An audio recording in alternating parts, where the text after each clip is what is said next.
I can still hear the sound of her heels that morning. Click, click, click. Sharp, steady, confident.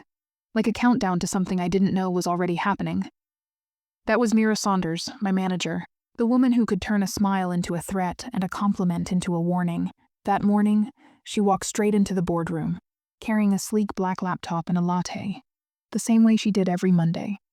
But this time something was different, because that laptop contained my work. 6 months of research, 3 all-nighters, over 200 slides of data, insights, and strategy, all built by me.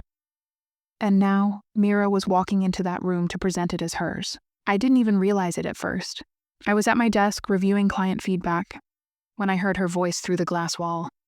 She was explaining my model, my retention framework, my results. The words flowed so easily from her mouth, as if she had lived every calculation, every pivot, every test model I had run at 2 a.m. while she was probably asleep in her apartment uptown. Every line she said cut a little deeper. This predictive design will redefine client retention metrics. We can use behavioral clustering instead of demographics. I froze. Those were my exact words from the draft I'd saved on my drive. Then I looked up at the presentation screen through the glass. And there it was, my title. The Retain Deck, Predictive Strategy for Client Retention. Except now, it had her name beneath it. Mira Saunders, Head of Analytics. Not Leah, not me. My fingers trembled over the keyboard. I opened my drive. The file was gone. Deleted. Even from the backups. That was when it hit me. She hadn't just stolen my work. She had erased me. I watched through the glass as the executives nodded, impressed. Our CEO, Mr. Alcott, leaned forward with a smile I'd been working years to earn. He said the words that haunted me for weeks. Mira, this is brilliant. You've outdone yourself, outdone herself. The irony almost made me laugh. The applause filled the room as she closed the presentation, smiling, soaking in the validation. And for a moment, I swear she looked right at me, through that glass wall, and smiled again. That kind of smile that said, "You'll never prove it." I stared back, silent, humiliated. The team around me clapped like nothing happened. They had no idea. But Mira made one mistake that morning, a mistake she couldn't possibly see. Because the deck she just presented, the one she claimed as her own, wasn't just a project. It was a system. One I built, one that watched, recorded, and tracked every move it made. And deep inside that system, hidden behind layers of clean graphs and polished data, was a signature. My signature, invisible to the eye but impossible to erase. A digital fingerprint that knew exactly who opened the file, who exported it, and when. So when Mira clicked play on that presentation, she didn't just steal from me. She triggered something she couldn't control. I sat there quiet, invisible as always. But this time I wasn't helpless. I leaned back in my chair, watching her bow to the executives. And in my mind, a single thought formed. Clear, calm, certain. You just activated your own undoing, Mira. Because while she thought she was taking credit for my brilliance, what she really did was step straight into the trap I'd built inside that deck. A trap that was never meant for revenge. But now I realized it was the perfect tool for it, and I would use it. Not to destroy her instantly, but to make sure she felt every piece of what she took from me. Bit by bit, slide by slide, because in the world of data, nothing truly disappears. And that day, as her voice echoed through the glass wall, I made myself a quiet promise. If she wants to play with my data, then she'll become part of it. When I tell people where I worked, their eyes widen a little. Vexton Analytics sounds important. It is important to some people. Long glass walls, polished tables, a lobby that smells like ambition and expensive coffee. Titles on those glass doors are shortcuts to power. Head of Growth, Senior Partner, Director of Strategy. When I started, I wanted one of those names to stick to me. I was Leah then, eager, careful, stubborn. Data wasn't just work for me. It was a way to see what others missed. I loved finding hidden patterns, the small truths buried in messy spreadsheets, the tiny insights no one else noticed. Vexton promised a stage where those truths mattered, where my effort could turn into recognition, into influence. Then came Mira Saunders. She had polish and pace, a magnetic smile that made people lean in, listen, trust. At first, she seemed like a mentor, a guide. She introduced me to clients, taught me to frame findings as stories, and said, "Leah, you're the brain. Let me take you to the boardroom." It sounded generous. It sounded smart. I believed her. But Vexton had its rules. Here, presentation mattered more than authorship. Whoever spoke first, spoke loudest, stood at the front of the room. They became the idea. Slides with their name got promotions. Footnotes didn't. That unspoken rule shaped the office. I learned quickly. Even brilliant work could vanish if someone else claimed it in the spotlight. So I kept building quietly. Small wins unseen. A model that nudged a client's renewal rate by 4% became team. Momentum. A segmentation I designed was folded into a larger report under Mira's byline. My code ran in production. My name rarely appeared. I kept my head down, telling myself patience would pay off. That eventually, my work would get the credit it deserved. Then came Retain Deck. This was different. Born from late nights staring at churn curves, it wasn't just another presentation. I realized behavior, not demographics. Predicted client retention. I ran endless simulations, plotted patterns, validated every insight. I wrote a rollout plan with clear metrics, built a prototype, and documented every step. This deck could change everything. When Mira asked to review the deck, I sent it. I trusted the process because that's what data people do. Version everything. Timestamp everything. Keep backups hidden in folders no one looks at. I left subtle comments that proved authorship. I thought I was protected. There were warning signs. Phrases of mine appeared in her emails. Edits shifted credit. Compliments went to her instead of the team. Small, sharp, unsettling. I could have spoken up, but I was learning which battles were worth it, and which would destroy me before they touched her. I reminded myself, evidence endures. Data remembers. Every calculation, every formula, every click leaves a trace. Retain Deck was more than charts. It was a record. And even if the world didn't see it yet, I knew it would someday. Monday morning came, buzzing with Project Nova. A chance that could change a life at Vexton. I'd poured months into my entry, believing the work would speak for itself. I didn't know that someone confident in the right light, someone like Mira, could make the world forget a name. I didn't know that a casual, "I'll handle it," could become theft. The stage was set. I had my deck. I had my plan. I just didn't yet know how the story would crack open. The announcement hit like a jolt. Project Nova, the company's new initiative, to launch a division that would define the next 5 years, was now open. The winner would not only lead the division but also gain a direct seat on the Innovation Council. It was the opportunity I'd been waiting for, the ladder I'd spent years trying to climb. I devoted every ounce of energy I had to the project. My desk became a war zone of printouts, spreadsheets, and half-empty coffee cups. I ran endless simulations, double-checked every assumption, and prepared speaking notes that could make complex data sound effortless. Every chart had a story, every slide, a logical sequence that even the most skeptical executive would follow. I named it Retain Deck. It wasn't just a presentation. It was a system, a strategy, a proof of concept that could transform client retention forever. I stayed late night after night, the office lights humming above me, refining every detail. I tested each scenario, anticipating questions before they were even asked, leaving no margin for error. Then came Friday evening. Mira sent me a brief message. "I'll review the deck over the weekend. Leah, we'll make it shine for Monday." I hesitated. My gut told me to hold back, to keep my work close.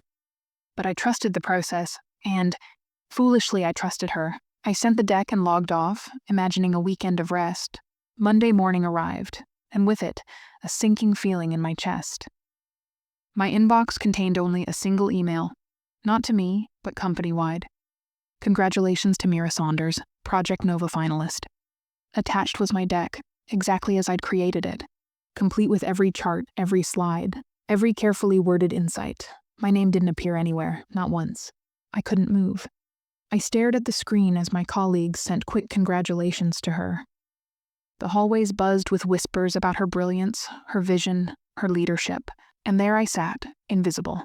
By Wednesday, the boardroom was filled with executives, their eyes bright, their minds impressed by my work, but all credit was hers. Mira presented with confidence, seamlessly explaining concepts I had rehearsed for weeks. The Retain Deck was mine, but the voice, the accolades, the recognition, it all belonged to her. I watched every nod, every smile, every approving glance. My stomach twisted as she said things I had written, word for word. Every detail of the strategy, my insight, my work, my late-night calculations, presented as if it was her idea. And then she looked at me, briefly, smiling in that way she always did, that calm, knowing smile that seemed to say, "You'll never prove it." I left the room without a word. My pride, my months of effort, flattened beneath the weight of betrayal. I felt invisible, discarded, and furious. Yet amid the shock and humiliation, one thought anchored me. She had underestimated me. Because while she believed she had taken everything from me, she hadn't.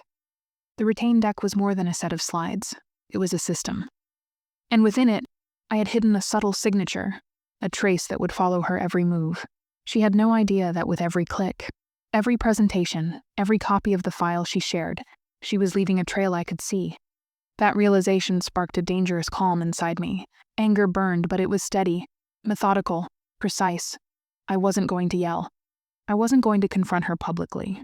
I would wait, plan, and let the system I built do what it was designed to do: expose her. It wasn't just revenge, it was justice. By the time Mira celebrated her success, I had already begun plotting the next steps. I gathered every backup copy, every log, every timestamp. I rehearsed the scenario in my mind. How to reveal the truth without giving away my position. How to make sure the world understood who had really built Retained Deck. I didn't see it as malice. I saw it as inevitability. In data, everything leaves a mark. Nothing is ever truly erased.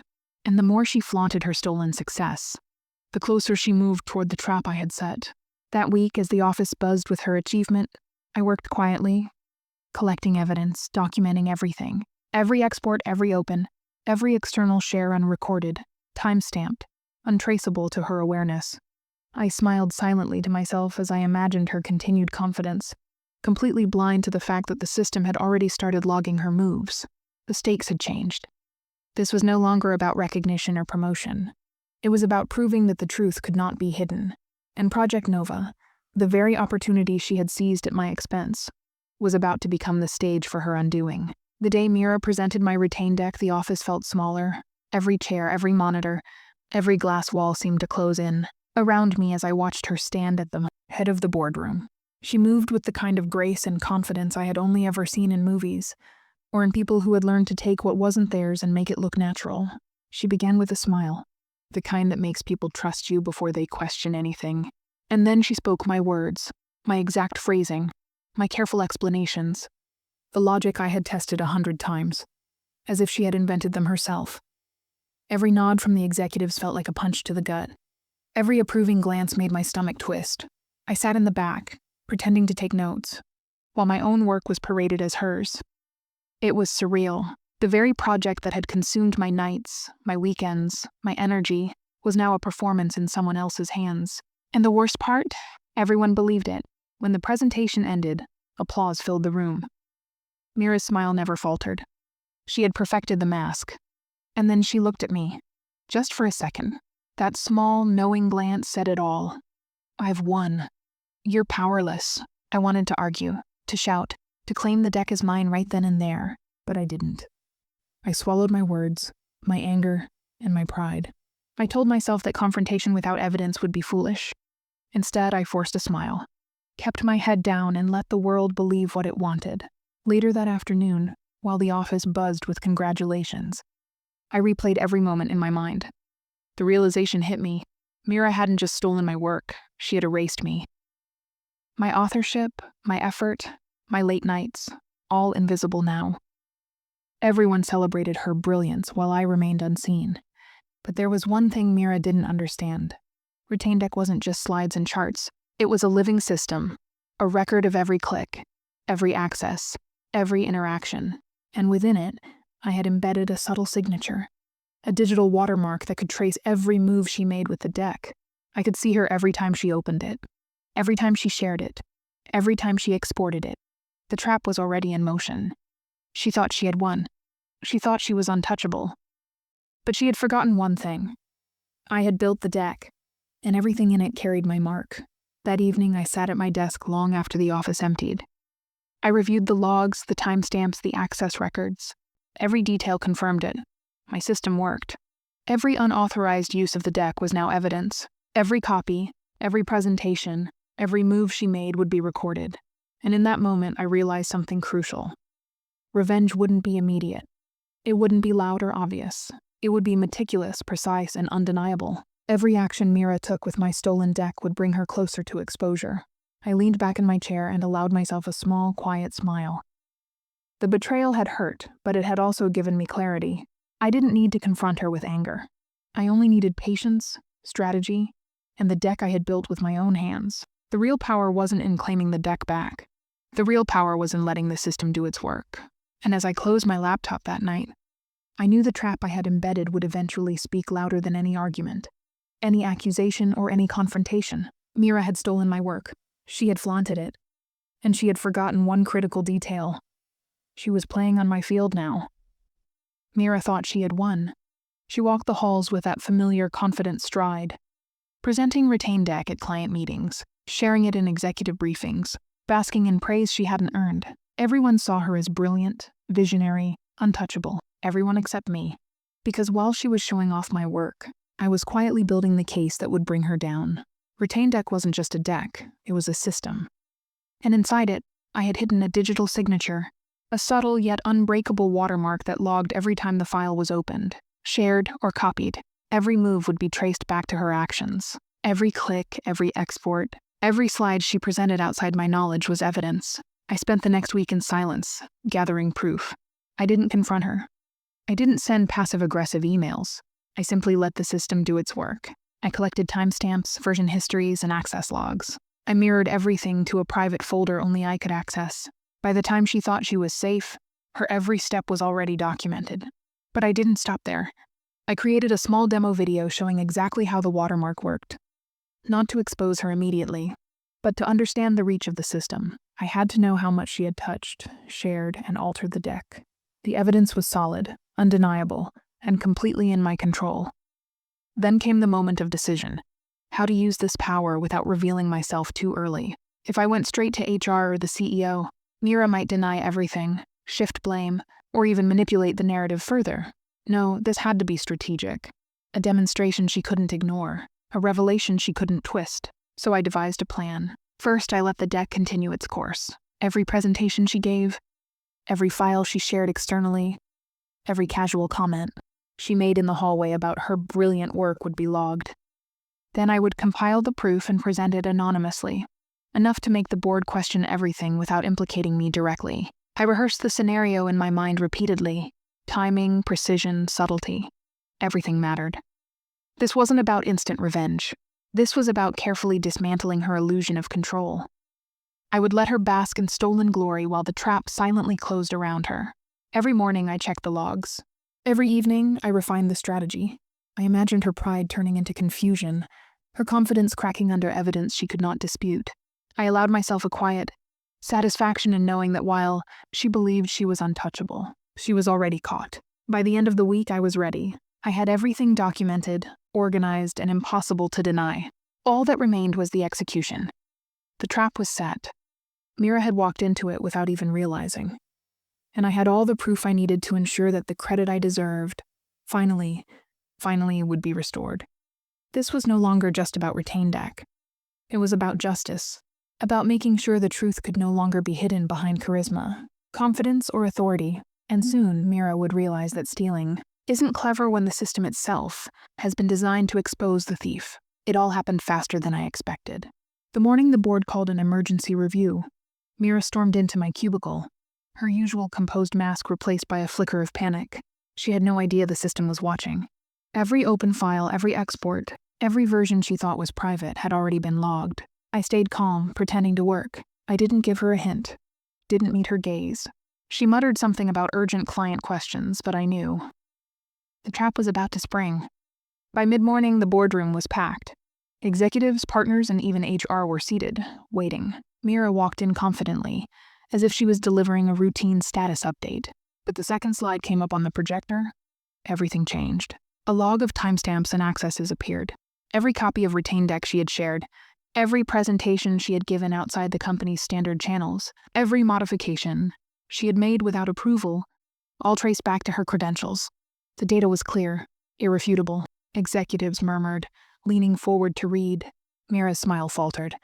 She clicked through her talking points, but the evidence didn't lie. Her eyes darted to me briefly, searching, wondering if I had orchestrated this, but she couldn't see me. I had remained in the shadows, silent, letting the system speak for me. HR asked questions, and Mira tried to answer, fumbling. Every denial was met with precise logs, every excuse countered by timestamps and copies. She was left speechless. For the first time in years, the confident manager who had always controlled the narrative had nothing. I felt a strange mix of satisfaction and relief. Months of careful planning, silent work, and restrained anger had led to this moment. I had not yelled, not confronted, not revealed myself prematurely. I had let patience, strategy, and evidence do the work. The board finally turned their attention to me. I stood calm and explained the design of Retain Deck, highlighting my contributions without embellishment, letting the facts shine. The executives' eyes widened as they realized the full scope, that the innovation, the model, the system, had been mine all along. Mira sat frozen, unable to defend herself. She had built her victory on theft, and now it crumbled beneath her.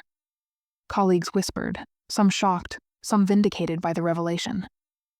The woman who had stolen my work, shared it as her own, and flaunted it in every meeting was exposed, not through anger or confrontation, but through the evidence she had unwittingly provided. By the time the meeting ended, the atmosphere had shifted entirely. Mira's authority was questioned, her credibility shaken, and I, who had been invisible for months, was finally recognized for the work I had done. It was not a sudden, dramatic revenge. There were no loud confrontations, no shouting matches, but in that quiet, methodical exposure, justice had been served. The trap I had set, the system I had built into Retain Deck, had done exactly what I intended. It had exposed the truth in a way that could not be ignored, and as I walked out of that boardroom, I realized something vital. True power doesn't always come from being loud or confrontational. Sometimes it comes from patience, intelligence, and letting the evidence speak for itself. After the boardroom incident, the atmosphere at Vexton changed overnight. People who had previously overlooked me now approached with cautious respect. Whispers of Mira's exposed missteps circulated quietly through emails and hallways. The woman who once seemed untouchable was now navigating a maze of doubt, her reputation fractured by her own actions. For me, the feeling was surreal. Months of invisibility, humiliation, and silent frustration had finally transformed into acknowledgement. My work, my dedication was recognized. Retain Deck was now firmly attributed to me. Executives praised the model, not the presenter, and clients reached out personally to commend the innovation. Mira, meanwhile, became a cautionary tale. She continued to work at the company, but her authority had shifted. Colleagues no longer treated her words as law, and she had to navigate carefully, aware that one misstep could unravel her position entirely. The same confidence that once intimidated now made her cautious, hesitant, a quiet but undeniable reversal of power. I didn't celebrate loudly. I didn't gloat. I walked through the office with quiet pride, knowing that justice had been served without unnecessary drama. The recognition was sweet, but the real satisfaction came from knowing the system I built, the subtle trap, the patient plan, the invisible evidence, had worked exactly as intended. That week, I received messages from colleagues who had previously ignored me.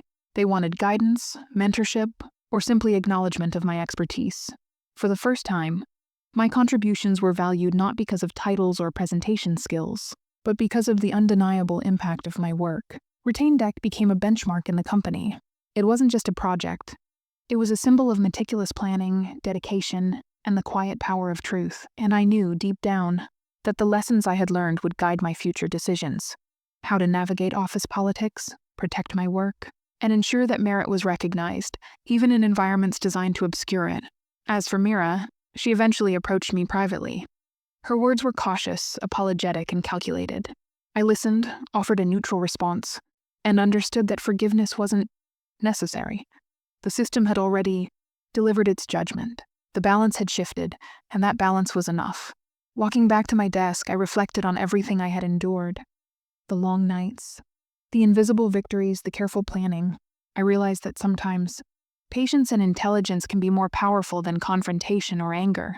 Justice isn't always immediate, but when executed with precision, it becomes unstoppable. And in that moment, I felt a quiet sense of closure. The work I had created, the effort I had invested, and the integrity I had maintained had all been vindicated. The Retain Deck was mine, and finally, so was the recognition I had earned. Looking back, the whole ordeal taught me something vital about the nature of power: recognition and patience. In workplaces like Vexton, brilliance alone isn't always enough.